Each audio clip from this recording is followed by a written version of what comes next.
Hello everyone, welcome to max solution garage. ఈరోజు మనం ఈ వీడియోలో ఫేసింగ్ అంటే ఏంటో తెలుసుకుందాం. అసలు ఫేసింగ్ అంటే ఏంటి? ఇది షార్ట్ ఆన్సర్ క్వశ్చన్స్లో చాలా ఇంపార్టెంట్గా అడిగే క్వశ్చన్ అనమాట. షార్ట్ క్వశ్చన్స్లో ఇది ఖచ్చితంగా అడుగుతారు. సో ఇంపార్టెంట్ అనమాట. అసలు ఫేసింగ్ అనేది ఎందుకు ఎంత ఇంపార్టెంటో చూద్దాం. Facing is a lathe operation used to produce a flat smooth surface at the end of the cylindrical work piece. ఎప్పుడైనా మనం ఒక సిలిండ్రికల్ వర్క్ పీస్ తీసుకున్నాము అంటే దాని ఎండ్ స్మూత్ సర్ఫేస్ రావాలంటే, స్మూత్ అండ్ ఫ్లాట్ సర్ఫేస్గా రావాలంటే మనం ఫేసింగ్ అనేది ఖచ్చితంగా చేయాలి. ఫేసింగ్ అనేది ఎంత ఇంపార్టెంట్ అంటే మనం సిఎన్సి మెషిన్ యూజ్ చేసినా, లేత్ మెషిన్ యూజ్ చేసినా మనం ఫస్ట్ చేయాల్సింది ఫేసింగ్ ఆపరేషన్ అనేది సిలిండ్రికల్ వర్క్ పీస్ మీద చెయ్యాలి.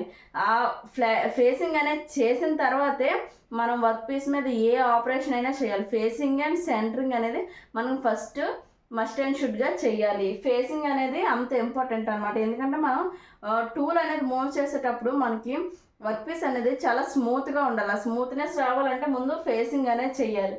వర్క్ పీస్ యొక్క సిలిండ్రికల్ ఎండ్స్లో ఖచ్చితంగా ఫేసింగ్ అనేది జరిగి ఉండాలి.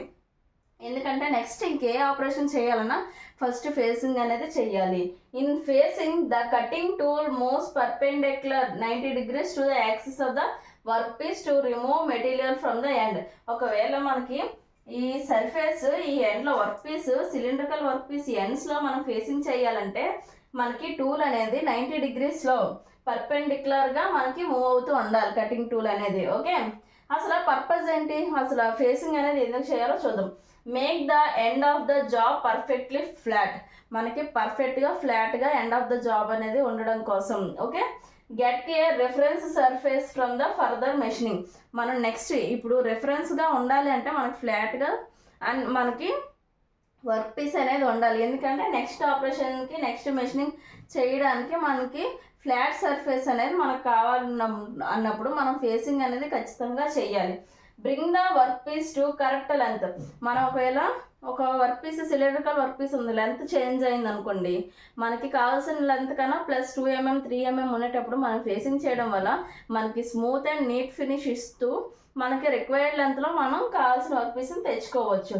Remove rough casting or forging surface. మనం ఎప్పుడైనా క్యాస్టింగ్ చేసేటప్పుడైనా ఫోర్జింగ్ చేసేటప్పుడైనా మనకి రఫ్నెస్ ఉంటే ఫేసింగ్ చేయడం వల్ల ఆ రఫ్నెస్ తగ్గిపోయి మనకి స్మూత్ ఫినిష్నిచ్చి స్మూత్గా మనకి ఉండేటట్టు వర్క్ పీస్ని చేస్తుంది. ఫేసింగ్ అనేది చాలా చాలా ఇంపార్టెంట్.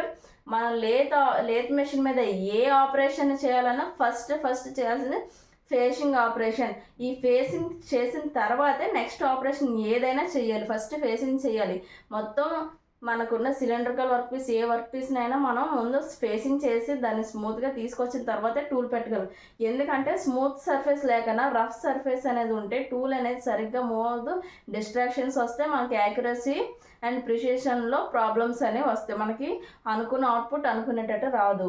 మనకు అవన్నీ మనకి అచీవ్ చేయాలనుకుంటే మనం ఫేసింగ్ అనేది ఖచ్చితంగా చెయ్యాలి. ఓకే, ఇది ఇప్పుడు డయాగ్రామ్ చూస్తే ఇది వర్క్ పీస్ అనుకుంటే చూసారా, టూల్ 90 degrees పర్పెండిక్యులర్గా మనం పెట్టాము. ఈ ఎండ్స్ని ఫేసింగ్ చేసేటప్పుడు టూల్ ఇలా పెట్టుకోవాలి. చక్లో ఇలా డయాగ్రామ్, చాలా సింపుల్ నీట్ డయాగ్రామ్ అనమాట. ఫేసింగ్ అని అడిగినప్పుడు మీరు ఈ సింపుల్ డయాగ్రామ్ రాసి ఈ పాయింట్స్ని మీరు మెన్షన్ చేసినట్టయితే మీకు ఫుల్ మార్క్స్ వచ్చే ఛాన్సెస్ చాలా ఎక్కువ. మీకు ఈ వీడియో నచ్చినట్టయితే లైక్ చేయండి, షేర్ చేయండి, సబ్స్క్రైబ్ చేయండి. Thank you from max solution garage.